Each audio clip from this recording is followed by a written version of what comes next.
നമ്മളൊരു കത്തിന്ന് കൊടുത്തല്ലോ, അതായത് നാദിനില്ലാ കളരി എന്ന് ചേട്ടൻ പറഞ്ഞിട്ടാണ്. ഇന്നല്ല കത്ത് കൊടുത്തിട്ട് കുറച്ച് ദിവസമായി. നിങ്ങൾ എവിടെങ്കിലും തപ്പിയിട്ട് കണ്ടോ ഞാൻ അങ്ങനെ പറഞ്ഞത്? ഇല്ലല്ലോ, കണ്ടില്ലല്ലോ. പിന്നെന്തിനാണ് അവരെങ്ങനെ പറഞ്ഞത്? അത് എനിക്ക് വലിയ അത്ഭുതമാണ്. നമ്മൾ പലരും ഇരുന്ന് പത്രസമ്മേളനം നടത്തി പറയുന്നതായിട്ട് നാദല്ല കളറി.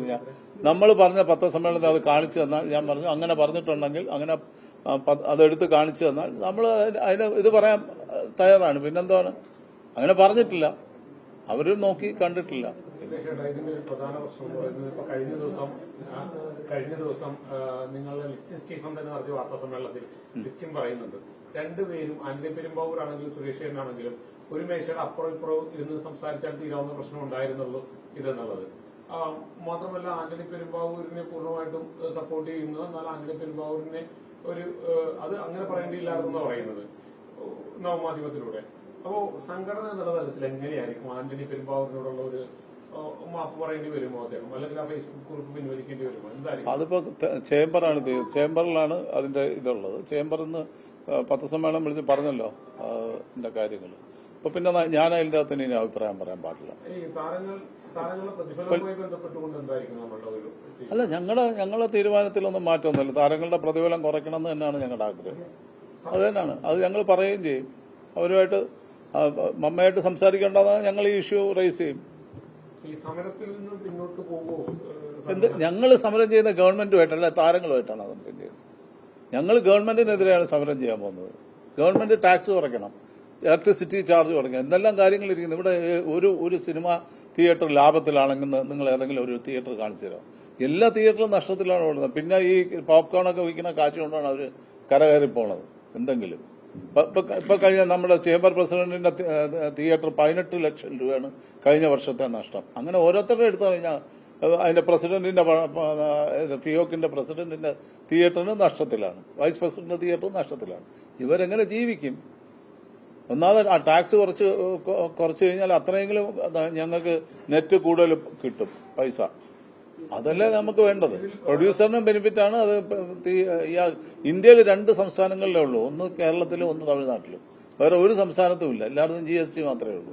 ഇത് GST ടാക്സും എന്റർടൈൻമെന്റ് ടാക്സിന്റെ പുറത്ത് വീണ്ടും GST. അപ്പൊ എന്തൊരു കഷ്ടമാണ്. പ്രധാന പ്രശ്നം എന്ന് പറയുന്നത് നിർമ്മാതാക്കൾ സമരത്തിലേക്ക് പോകുന്നു എന്ന് പറയുമ്പോഴും താരങ്ങൾ ഇത്ര ധൈര്യത്തോടുകൂടി പറയുന്നത് താരങ്ങളിൽ പല ആളുകളും നിർമ്മാതാക്കളാണ്.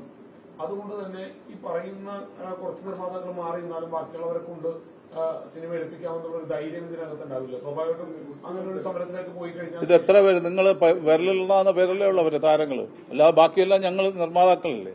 അതുകൊണ്ട് ഞങ്ങൾ നിർത്തണമെന്ന് വിചാരിച്ചാൽ ഞങ്ങൾ നിർത്തും. അതിന്റെ അകത്ത് യാതൊരു സംശയമില്ല, നിർത്തിയിരിക്കും. ഞങ്ങൾ സിനിമ നിർത്തണമെന്ന് വിചാരിച്ചാൽ ഞങ്ങൾ നിർത്തിയിരിക്കും. അതിന്റെ അത് കൃത്യമായിട്ട് ഞങ്ങൾക്ക് അറിയാതെ എങ്ങനെ പ്ലാൻ ചെയ്ത് പോകണം എന്നുള്ളത്.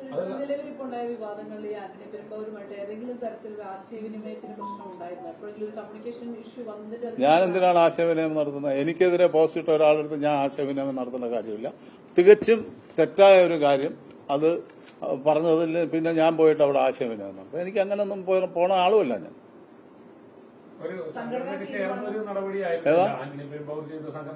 അല്ല, അങ്ങനെ ചെയ്യാൻ പാടില്ല. പുള്ളിക്ക് അറിയാമല്ലോ ഞാനിവിടെ വൈസ് പ്രസിഡന്റാണ്. പ്രസിഡന്റ് ഇപ്പൊ ഞാനിവിടെ ഇരിക്കുന്ന എക്സിക്യൂട്ടീവ് കമ്മിറ്റി ഞാൻ എന്തിനാണ് ചെയർ ചെയ്യുന്നത്? പ്രസിഡന്റ് ഇല്ലാത്തതുകൊണ്ടല്ലേ ഞാൻ ചെയർ ചെയ്യുന്നത്. അപ്പൊ പ്രസിഡന്റ് ഇല്ലാത്ത വൈസ് പ്രസിഡന്റാണ് ഒന്നേ ഞാൻ, അല്ലെങ്കിൽ ചെയ്യാതെ രണ്ടുപേരിൽ ആരെങ്കിലും ഒരാളാണ് ചെയർ ചെയ്യേണ്ടത്. അപ്പൊ ഞങ്ങളത് ചെയ്യും. ആ ഉത്തരവാദിത്വം. പിന്നെ ഇതൊരു സംയുക്ത സമ്മേളനമായിരുന്നു, നിങ്ങൾ കണ്ടാണല്ലോ. സംയുക്തമായിട്ടുള്ള ഒരു മീറ്റിംഗ് ആയിരുന്നു.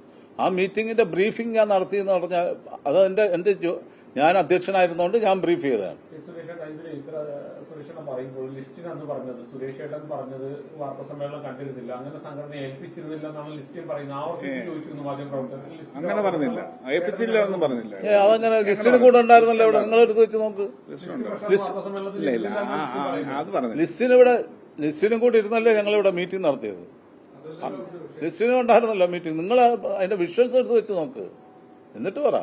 ഈ സിനിമ സമരവുമായി പോകുന്നു പറയുമ്പോൾ താരങ്ങൾ ആരെങ്കിലും നിർമ്മിക്കുന്ന സിനിമ വന്നു കഴിഞ്ഞാൽ സ്വാഭാവികമായി അതെങ്ങനെയായിരിക്കും? താരങ്ങൾ അതിന് പ്രത്യേകത വല്ലതും ഉണ്ടോ? ഞങ്ങൾക്ക് നിർമ്മാതാവ് ഒന്നേ ഉള്ളൂ, താരം എന്നൊന്നുമില്ല.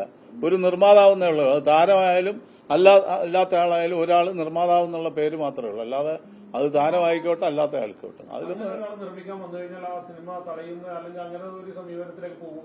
എവിടെ അല്ല അങ്ങനെ വരുമ്പോഴല്ലേ ഇപ്പം ഇപ്പൊ അവരെല്ലാം ഇവിടുത്തെ മെമ്പേഴ്സ് ആണ് മിക്കവാറും നമ്മളിപ്പോ ഇപ്പോഴേ കിടന്ന് ബഹളം ഉണ്ടാക്കുന്നത് അന്ന് ആരും നിർത്തുമ്പോ അല്ലേ നമ്മൾ ആലോചിക്കേണ്ട അല്ലെങ്കിൽ കണ്ടിന്യൂ ചെയ്യുമ്പോൾ അല്ലേ ആലോചിക്കേണ്ടത്. നമുക്ക് അപ്പം ആലോചിക്കാം എന്ത് ചെയ്യണം എന്നുള്ളത്. സമരത്തിൽ നിന്ന് നമ്മൾ പിന്നോട്ടില്ല, ഒരിക്കലുമില്ല. എന്തിനാണ് ഞങ്ങൾ സമരം ചെയ്താൽ ഞങ്ങൾ സർക്കാരുമായിട്ടാണ് സമരം ചെയ്യുന്നത്. ഞങ്ങൾ അതിന്റെ ഇടയിൽ കുറെ ഇഷ്യൂസ് നമ്മൾ പറഞ്ഞു. ആ ഇഷ്യൂസ് ഞങ്ങൾ അമ്മയായിട്ട് ചർച്ച ചെയ്യും. അതല്ലേ ചെയ്യേണ്ടത്. ഈ പ്രതിഫലമായിട്ട് ബന്ധപ്പെട്ട പ്രതിഫലം തീർച്ചയായിട്ടും കുറയ്ക്കണം. നമ്മൾ പറയുന്നത് എന്തിനാണ് പറയുന്നത്? പ്രതിഫലം കുറയ്ക്കണം എന്ന് പറയുന്നത് ഇവിടെ കളക്ഷൻ ഇല്ല, കോസ്റ്റ് കൂടുന്നു, ഒരു രീതിയിലും കച്ചവടം നടക്കുന്നില്ല. അപ്പൊ പിന്നെ എന്ത് ചെയ്യണം? എല്ലാരും കൂടെ വിചാരിച്ചാലേ നടക്കും. ഇപ്പൊ ഞാനൊരു കച്ചവടത്തിന് പോയാൽ നമ്മൾ രണ്ടുപേരും കൂട്ടുകച്ചവടം പോലാണ് സിനിമ. നിങ്ങൾ അഭിനയിക്കുന്നു, നിങ്ങൾക്ക് അഭിനയിക്കുമ്പോൾ നിങ്ങൾക്ക് 5-10 കോടി രൂപ റെമ്യൂണറേഷൻ കിട്ടും. ഈ തരുന്ന എനിക്ക് എന്തെങ്കിലും കിട്ടണ്ടേ? 1 കോടി രൂപയെങ്കിലും എനിക്കൊരു ലാഭം കിട്ടണ്ടേ അതിന്റെ അകത്ത്? അല്ലെങ്കിൽ 50 ലക്ഷം രൂപ ലാഭം കിട്ടണ്ടേ? ഒന്നും വേണ്ട, 10 ലക്ഷം രൂപയെങ്കിലും എനിക്ക് കിട്ടണം. പിന്നെ ഞാൻ കയ്യും പൊള്ളി എന്റെ വീടും വിറ്റ് ഭാര്യയുടെ താലിമാലയും വിറ്റ് പോകുന്ന ഗതികേടിലാണ് ഇപ്പോൾ ഉള്ളത്. അത് വരരുതെന്നാണ് നമ്മൾ പറയുന്നത്. എല്ലാവർക്കും കൂടെ ഒരു കൂട്ടുത്തരവാദിത്വം വേണം. ഇപ്പൊ നമ്മുടെ ഒരു പ്രൊഡ്യൂസർ പടം എടുക്കുന്നുണ്ട്, അവരെല്ലാരും കൂടെ ചേർന്ന് ഒരുമിച്ച് പാർട്ട്ണർഷിപ്പിലാണ് എടുക്കുന്നത്. അങ്ങനെ വേണം ചെയ്യാൻ. എല്ലാവർക്കും ഉത്തരവാദിത്വം വേണം. അവർ ഇത്ര ശതമാനം ആർട്ടിസ്റ്റിന് കൊടുക്കുന്നുള്ളൂ, അത് കുറച്ച് കഴിഞ്ഞിട്ട് ബാക്കി കൊടുക്കും. ഓടിയാൽ അതിന്റെ ഇതും വാങ്ങിച്ചോട്ടെ അവര്. ഇപ്പൊ പ്രോഫിറ്റ് വരുമ്പോൾ നമുക്ക് ഷെയർ ചെയ്യാം, നഷ്ടം വരുമ്പോൾ അവരും കൂടെ സഹിക്കണം. അതേ നമ്മൾ പറഞ്ഞുള്ളൂ. അതിനകത്ത് എന്താണ് തെറ്റ്? അപ്പൊ തന്നെ ചില താരങ്ങൾ ആർഭാടമായി കാര്യങ്ങൾ കൈകാര്യം ചെയ്യുന്നു എന്നെല്ലാം ഒരു പ്രതിപാദനം ഉണ്ടായി. അതൊക്കെ അങ്ങനെയാണോ? അങ്ങനെ ആര് പറഞ്ഞു? യാത്ര ചെയ്തു എന്നെല്ലാം പറഞ്ഞു. അയ്യോ, അതൊന്നും നമുക്കറിയാത്ത കാര്യമില്ലാത്ത കാര്യം. ആരോ പറഞ്ഞാണ്, ഞാനൊന്നും പ്രൊഡ്യൂസർ തന്നെ അറേഞ്ച് ചെയ്ത് കൊടുത്തതാണ്. പ്രൊഡ്യൂസർ അറേഞ്ച് ചെയ്ത് കൊടുത്താണ്. അതൊന്നും നമ്മൾ പറയേണ്ട, ഇവിടെ പറയേണ്ട കാര്യമേ ഇല്ല.